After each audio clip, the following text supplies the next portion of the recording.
country. And beneath that lists some evidence for or against Eugene's violence against his family.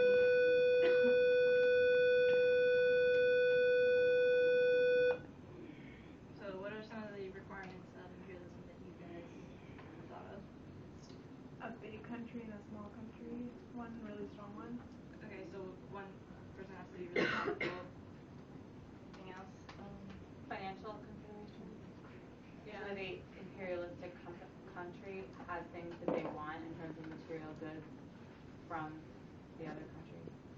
So they have to have a reason financially. Yeah, for it to be imperialism, the larger country has to impose their culture on the smaller countries. So the smaller country then loses part of their culture and what makes them unique. Right, and they become confined and isolated, and they're controlled in that way. So basically what my presentation is about is that the success of imperialism is dependent on its manifestation in some external entity. In the case of the Purple Hibiscus, religion empowers Eugene's repressive control over his family. And both within the plot and history, religion is most often used as this justification for actions of imperialism. And the idea behind that is that people may argue with a single man coming to power, but they won't argue when it's God's doing. So what I've done is created a hypothetical court case to try Eugene for domestic violence against his family, but this court case becomes about imperialism and the ways it's justified, as the household is a microcosm for imperialism and other establishments. And because of this, as we see that as people lose faith in a religion that their rulers are using, the government starts to lose power.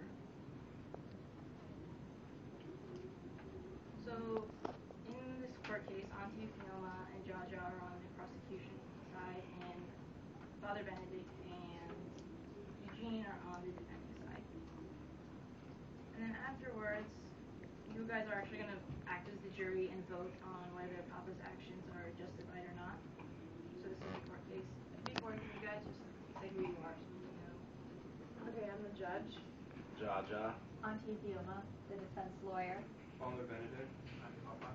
Court martial. And I'm the prosecutor. All rise. You may be seated. This afternoon, Eugene is put on trial for domestic violence. His son Jaja, sister Isioma, and Father Benedict will be questioned. Eugene, you have been brought here today for domestic violence. You have beaten your wife and children. However, this is in fact the trial of imperialism. You have echoed the repression and illegitimate control of the Nigerian government. Your abuse of your innocent family members is unjustified. You have no clear, reasonable intent when harming your family members. You, like a cruel imperialist leader, are condemned in your actions. My client and I are quite frankly appalled by the prosecution's disillusionment. First and foremost, this is not a trial of the Nigerian government. The government only looks out for itself. My client is looking out for his family. The defense is justified in all his actions. His intent is not malicious. He loves and cares for his family. Morality is relative, and it is important that the jury recognize Eugene in his best intentions. His actions are done only to protect his family. Aunt Ifioma will now be questioned. Ifioma, do you believe your brother Eugene is justified in his actions against his family? Eugene does say he cares for his children, but he is too much of a colonial product. He is too strict. He wants his kids to be spotless, to be perfect. He only sees imperfection, sin. He has to stop doing God's job. God is big enough to do his own job. He should let God do the judging. Jaja will now be questioned. Jaja, what types of abuse do you face at home? I face abuse every day, but I try to be strong for Camille and my mother. Papa puts pressure on us to be first in our class, to be perfect. Sometimes he hits us with sticks. When we were younger, from elementary until about elementary 5, he asked us to get the sticks ourselves, but not anymore. He punishes us for anything he does not approve of. One time, he hit Mama until her face was swollen and the area around her right eye was the black-purple shade of an overripe avocado. Did he ever hit you or Kambili until you bruised like your mother? One time, he methodically poured boiling water over our feet for sinning by staying in the same house with Papa Nuku, who Papa thinks is godless. The skin of my feet peeled off when I walked. My feet hurt for a long time, but new skin eventually grew. Do you think your father's punishments were beneficial? Have you learned from them? He says he is ensuring our salvation. He thinks he is saving us. He acts as if he is God, who murdered his own son so he would be saved. But why? Why did he not just go ahead and save us? I decided I would not attend communion on Palm Sunday after thinking about this. What did Papa think about you not going to communion on Palm Sunday? He was furious. He flung his heavy missile across the room and tried to hit me with it, but he missed and it fell on the floor. Father Benedict will now be questioned. What do you think of Eugene now that you have heard others speak?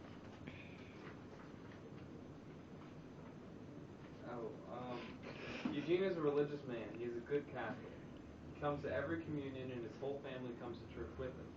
Seldom are any of them missing. Brother Eugene prays for salvation. He speaks out for freedom from sin. He lives a religious life. He always has God in mind.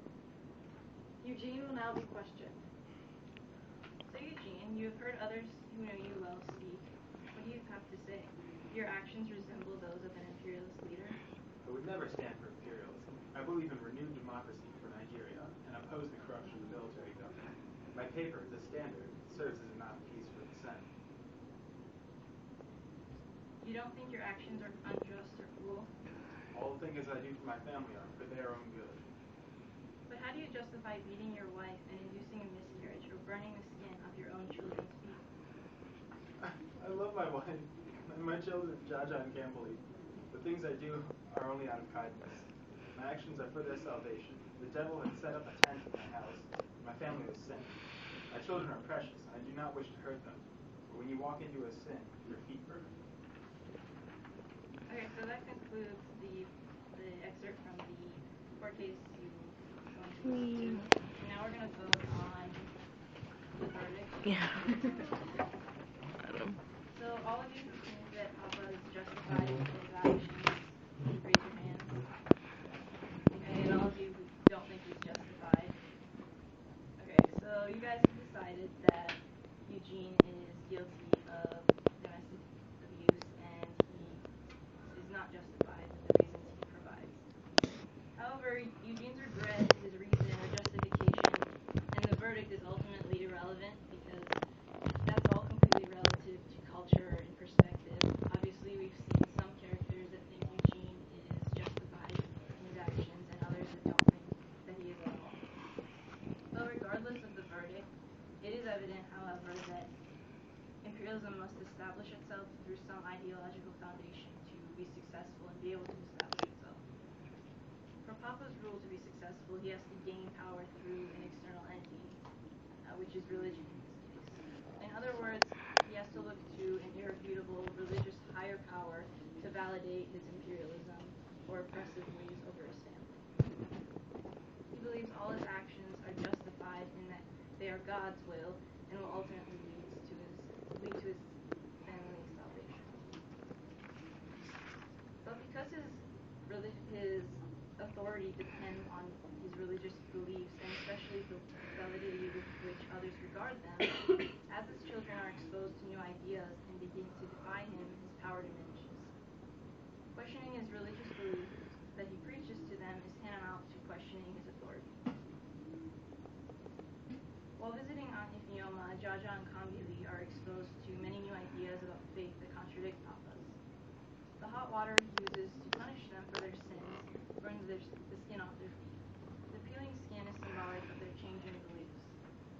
As their skin peels and heals, their belief systems change as well. The process Jaja and Kambili undergo is slow and painful, but eventually their new skins or perspectives are developed. And this can be related to what some of you mentioned earlier about confinement, restriction, and isolation as a requirement for imperialism, because as we saw, as the people being oppressed are exposed to new ideas that contradict the foundations of their imperialistic governments, they begin to rebel and question the authorities of those controlling them. And as more and more people rebel, the power of the government diminishes even more. They lose all power, and we see this in Papa on Palm Sunday when he throws his missile across the room at Jaja, who has refused to go to communion. In a symbolic symbolic attempt to reinforce his religious beliefs one last time. Rebelling and embedding power within religion are two reoccurring motifs we see throughout the entire plot. All of Eugene's power lies within religion, and by throwing his book, he is trying to use religion to dictate his authority over the rest of the family. And of course, when it misses and it falls to the ground, his power also symbolically falls. Imperialism works the same way. Imperialistic or colonial regimes most often use religion to validate their presence in oppressive ways in other nations. When fundamental ideas of the regime